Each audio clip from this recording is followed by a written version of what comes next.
All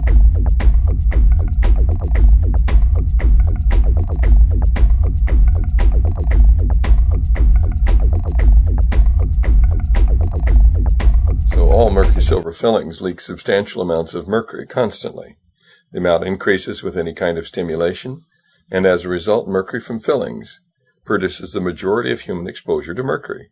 The International Academy of Oral Medicine and Toxicology is extremely concerned about the anecdotal claims of safety by manufacturers and dental trade associations that are at variance with the published peer-reviewed scientific evidence to the contrary. The precautionary principle requires action once the possibility of harm exists. It does not require proof beyond a shadow of a doubt that in the case of heavy metal and xenobiotic exposure is both nearly impossible and unnecessary, in our opinion. What you're seeing is mercury vapor coming off a 25-year-old silver amalgam filling in an extracted tooth. The background is a phosphorescent screen. The mercury vapor absorbs the fluorescent light, and you can see it as a shadow on the screen. This is mercury coming off a filling that was dipped in water that's the same temperature as the human body. This is a filling that was rubbed with a pencil eraser for just a few seconds. Like going to the hygienist and having her clean your teeth. These are not small amounts of mercury. If you can see it, it's more than 1,000 times higher than the Environmental Protection Agency will allow for the air that we breathe. What about the last time you went to the dentist and they drilled on your tooth? Here is the mercury vapor every time you raise the temperature to 110 degrees with hot coffee or warm water, or even chewed on it. Mercury comes off fillings every time you stimulate them, and that stimulation causes the mercury to continue to leak out of the fillings for an hour and a half, at a minimum. Some people grind their teeth. Some people chew gum. The dentist might send an old gold crown to the dental lab to be welded. How about the dental personnel? They're not being given informed consent. Back in 1985, the International Academy of Oral Medicine and Toxicology set out to determine the amount of mercury that was coming off fillings.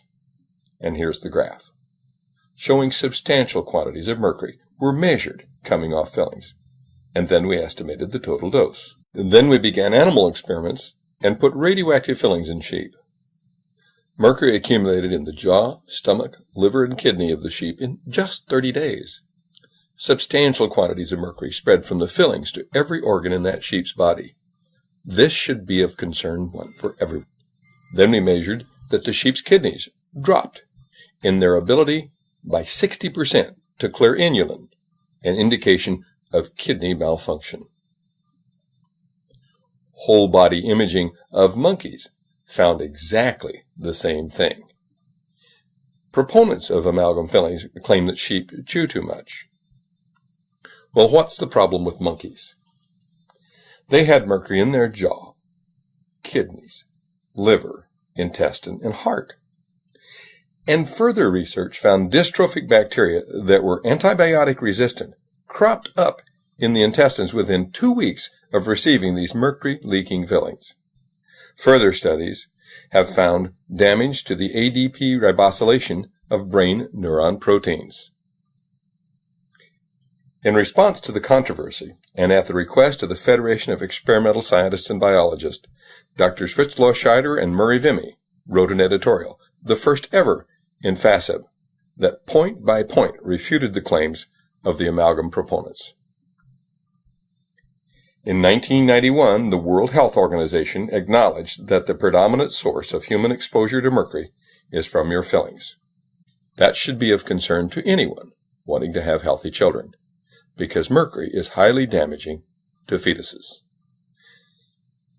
Experiments in sheep showed that mercury from the sheep's fillings transferred immediately to the placenta, to the unborn fetus, and to every conceivable portion of the fetus's body. It even increased in the lamb higher after birth from mercury in the mother's milk. There's no such thing as a safe mercury filling. All mercury fillings leak mercury. The combined effect of mercury, cadmium, and lead is just now being investigated, but it's not 1-in-1. It's synergistic, and 1 and 1 may make 100 or even 1,000. Why is that of concern? Over and over again, we've heard that children are exposed to lead from our environment. Mercury in lead is many times more toxic than just mercury alone.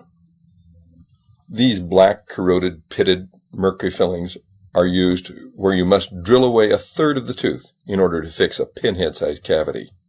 Even if you love mercury, it's the wrong thing to do to the children. It leads to broken, diseased, root canal extracted teeth throughout the rest of the life. It's a blunder that costs the child all through their life. Millions and millions of dollars are spent annually fixing teeth again and again. And dentists don't follow the manufacturer's recommendations. They pack mercury in children around gold crowns, underneath bridges. They stuff it around the gum line in contact with tissues. There's mercury spreading from this gold crown to every tissue in that patient's body. Even if you like mercury fillings, putting that kind of filling in the tooth is simply the wrong thing to do. Harold Lowe, the former director of the National Institute of Dental Research, back in 1993, wrote, "The first filling is a critical step in the life of a tooth. Using amalgam for the first filling requires removing a lot of tooth substance, not only diseased tooth substance, but healthy tooth substance as well. So in making the undercuts, you sacrifice a lot, and this results in a weakened tooth. The next thing you know, the tooth breaks off, and you need a crown. Then you need to repair the crown. And so it continues to the stage where there's no more to repair, and you pull the tooth. With the first filling, you should do something that can either restore the tooth or retain more healthy tooth substance. Use new materials, composites, or materials that can bond to the surface without undercuts.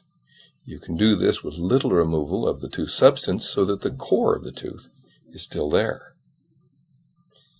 I would add that the cost of all that dental repair over and over again makes the cost of mercury fillings enormous, even if you don't consider the neurological impairment and the brain damage that they surely cause in dental personnel, and the infertility and the heartbreak that they've caused to so many families. It is the opinion of this Academy that responsible government agencies should prohibit the use of these fillings until such time as their manufacturers produce the alleged evidence of safety.